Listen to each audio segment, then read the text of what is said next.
નમસ્તે નાના નાના દોસ્તો. વાર્તાનું નામ છે સાચો હીરો. એક હતો રાજા.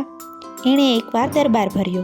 એ દરબારમાં એણે દેશ પરદેશના કવિઓને બોલાવ્યા, પાઠચારણોને પણ બોલાવ્યા. સૌને એણે આજ્ઞા કરી કે મારા ગુણ વર્ણવતી કવિતાઓ બોલો. જે કવિ સરસ કવિતાઓ બોલશે તેમને ઇનામમાં એક હીરો આપવામાં આવશે. કવિઓ બધા હોશિયાર હતા, છંદ અને શબ્દના સ્વામી હતા. સૌ એક પછી એક ઊભા થઈ રાજાને વર્ણવા લાગ્યા. એ સૌના વર્ણનમાં શું હતું? રાજાના વખાણ હતા. કોઈ એની શૂરવીરતાને બિરદાવતું હતું, કોઈ એની બહાદુરીને વખાણતું હતું, કોઈ એની ઉદારતાની પ્રશંસા કરતું હતું, કોઈ એની દાનવીરતાના ગુણને ગાતું હતું. રાજા દરેકને એક એક હીરો આપતો હતો. એટલામાં એક ચારણ ઊભો થયો. એ સૌરાષ્ટ્ર દેશથી આવ્યો હતો. એણે ઊભા થઈને કવિતા ગાવા માંડી. શરૂઆતમાં તો રાજાના 2-3 સદ્ગુણ એને વર્ણવ્યા, પરંતુ પછી તરત જ એ રાજાના અવગુણ પણ ગાવા માંડી પડ્યો.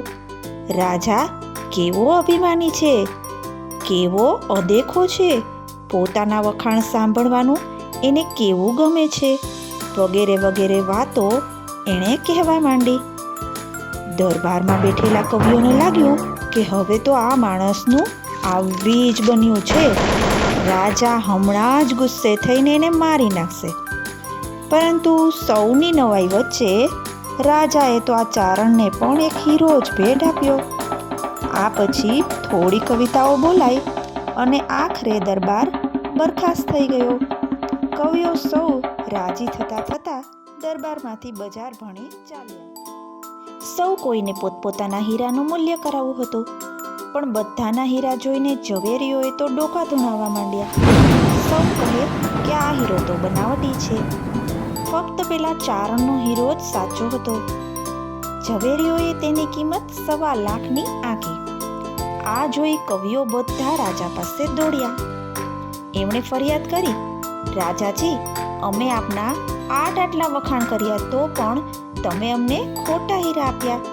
જ્યારે ચારણે તમારા અવગુણ વર્ણવ્યા તોય તમે એને સાચો હીરો આપ્યો.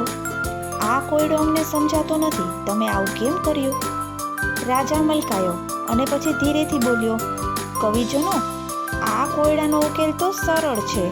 તમે પોતાની કવિતામાં મારી ખોટી ખોટી પ્રશંસા જ કરી રાખી હતી. એક આ ચારણ જ મારા ગુણ અને દોષ બંને સાચે સાચા ગણી બતાવ્યા. સાચા કવિનું કે લેખકનું એ જ કામ છે. એવું કરે એને જ સાચો હીરો આપી શકાય. નાના દોસ્તો, આવી જ વાર્તાઓ સાથે ફરી મળીએ. ગમ્યું હોય તો લાઈક કરો, સબસ્ક્રાઈબ કરો. આવજો.